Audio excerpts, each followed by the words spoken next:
सास नंबरी, बहू 10 नंबरी। पूरे घर में मालती देवी का हुक्म चलता था। अपनी बड़ी बहू को वो टीवी के रिमोट की तरह कंट्रोल करती थी। चलो, देर हो रही है। 12 बजे से पहले लड़की वालों के यहाँ पहुंचना है। हाँ हाँ, चलती हूँ।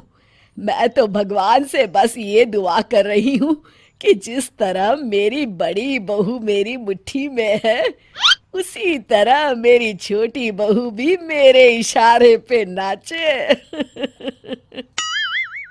अरे भगवान, भला इस घर में किसकी हिम्मत है जो तुम्हारे खिलाफ जाने की हिमाकत करे।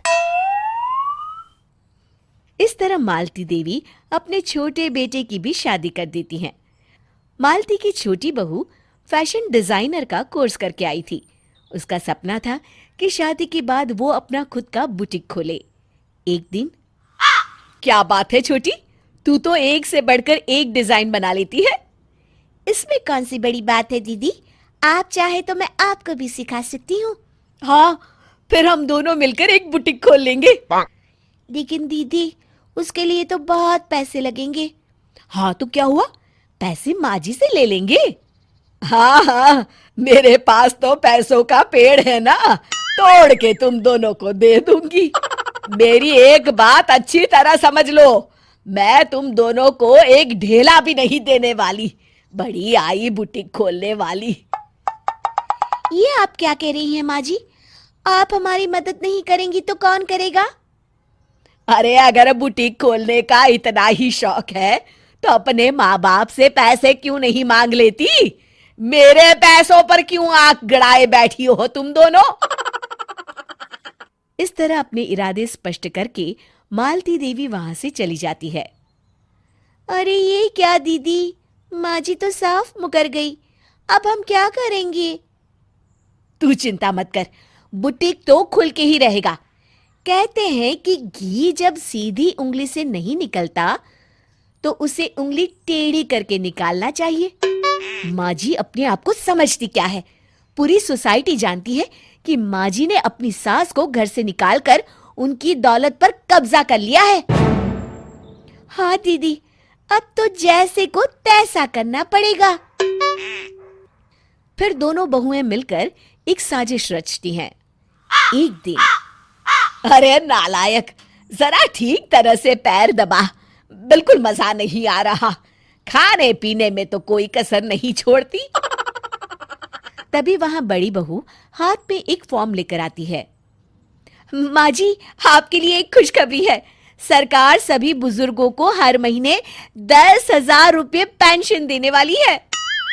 अरे ये क्या कह रही है तू? क्या सच में मुझे हर महीने घर बैठे 10,000 रुपये मिलेंगे? हाँ माँ जी, दीदी सच कह रही है। कल टीवी न्यूज में इस बारे में बता रहे थे। बस आप ये फॉर्म पढ़ के इसे भर दीजिए और अपने दस्तखत कर दीजिए। मैं इन्हें ले जाकर जमा करवा देती हूँ। अरे नालायक, बड़ी कामचोर है तू। इस बुढ़ापे में कहाँ तुम मुझसे फार्म भरवा रही है? खुद ही भर ले, मैं दस्तखत कर देती हूँ। ठीक है माँ जी। फिर बड़ी बहू बड़ी चालाकी से फॉर्म के पन्नों के बीच प्रॉपर्टी के पेपर छिपा कर रख देती है और उन पर मालती देवी के दस्तखत करवा लेती है।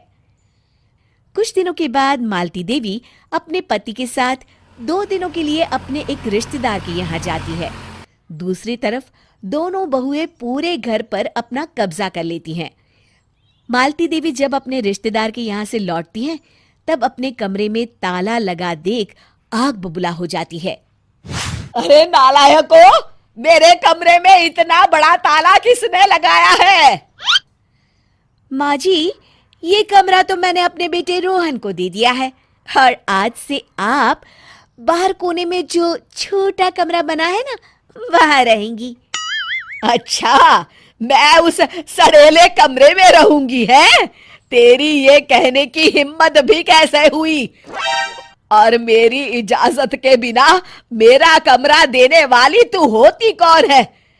लगता है तू भूल गई, इस घर की मालकिन मैं हूं। तभी वहां छोटी बहू आती है। अरे माँ जी, आप इस घर की मालकिन नहीं है। अब इस घर की नई मालकिन हम दोनों बहुएं हैं। ये देखिए, इन प्रॉपर्टी के पेपर पर आप ही के दस्तखत है। अरे भाग्यवान, ये तुमने क्या कर दिया? दस्तखत करने से पहले एक बार ठीक से पढ़ तो लेती।